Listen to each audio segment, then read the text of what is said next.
तर मित्रांनो, तुम्हाला माहिती आहे जपानमध्ये एक हॉन्टेड डॉल आहे जिचं नाव आहे ओकिकू. तर ही जी डॉल आहे ती कुठल्या कारणामुळे हॉन्टेड आहे ती मला माहिती नाही. पण तिची एक बॅक स्टोरी आहे. निकीची नावाचा एक मुलगा होता. त्याला त्याच्या छोट्या बहिणीला तिच्या बर्थडेला एक गिफ्ट द्यायचं होतं. तर तो खूप प्रयत्न करतो, खूप दुकानं फिरतो तिच्यासाठी एक चांगला गिफ्ट शोधण्यासाठी. आणि ॲट द एंड त्याला एक दुकान दिसतो. त्याच्या डिस्प्लेला एक छोटीशी डॉल लावली असते आणि त्याला ती खूप आवडते. त्याला असं वाटतं की ही जी डॉल आहे त्याच्या बहिणीला पण खूप आवडेल आणि तो ती डॉल त्याच्या बहिणीसाठी विकत घेतो. आणि जेव्हा त्याच्या बहिणीचा वाढदिवस असतो म्हणजे ओकिकोचा जेव्हा वाढदिवस असतो तेव्हा तो तिला डॉल गिफ्ट करतो आणि ही जी डॉल आहे तिला खूप आवडते आणि त्या टायमापासून ती जी डॉल आहे तिला नेहमी सोबत ठेवते. तिला कधीच तिच्यापासून वेगळं होऊन नाही देत. आणि एकदा ओकिको जी होती तिच्या घराच्या बाहेर खेळत असताना तिला एक मच्छर चावतो आणि तिला मलेरिया होतो आणि तिला हॉस्पिटलाइज करायला लागतं. त्या टायमाला एवढ्या सुखसुविधा नव्हत्या, त्यामुळे ओकिकोची जी तब्येत आहे ती दिवसेंदिवस खराब होत जाते. आणि ह्या टायमामध्ये सुद्धा ही जी डॉल आहे ती तिच्यासोबतच ठेवायची. आणि अनफॉर्च्युनेटली ती ओकिको जी आहे ती एक दिवशी मरून जाते.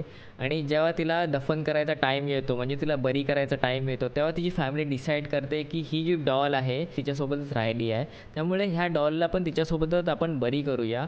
पण काही कारणामुळे ते करू नाही शकले आणि ही जी डॉल आहे ते घरी आणतात आणि ह्या डॉलचं नाव ते ओकिको ठेवतात. तर तिचा जो भाऊ होता इकिची, तो एकदा असंच घरामध्ये फिरता फिरता त्याने एक गोष्ट नोटीस केलं. ही जी डॉल आहे ओकिकू, तिचे केस जे आहेत ते हळूहळू वाढत आहेत. लाईक तिची केस काळी कलरची होती आणि जे वाढणारे केस आहेत ते थोड्याशा वेगळ्या कलरची यायला लागली. तर तो त्याच्या फॅमिलीला सांगतो की असं असं डॉलमध्ये काही चेंजेस दिसत आहेत. तर त्यांना वाटतं ह्यांच्या मुलीसोबत ही जी डॉल होती ती शेवटच्या शाळापर्यंत होती, त्यामुळे ती जी आत्मा आहे ती त्या डॉलमध्ये गेली, त्यांच्या मुलीची आत्मा. आणि काही टाईममुळे केस खूप वाढायला लागली तर ते केस ट्रिम करायचा विचार करतात आणि थोडीशी केस ट्रिम करतात. आणि त्यानंतर प्रॉब्लेम सुरू होतो. लाईक ह्यांना नाईटमेअर्स यायला लागतात पूर्ण घरातल्यांना. तर ही जी डॉल होती ती एका साईडला ठेवली असती तर दुसऱ्या दिवशी त्यांना दुसऱ्या साईडला भेटायची.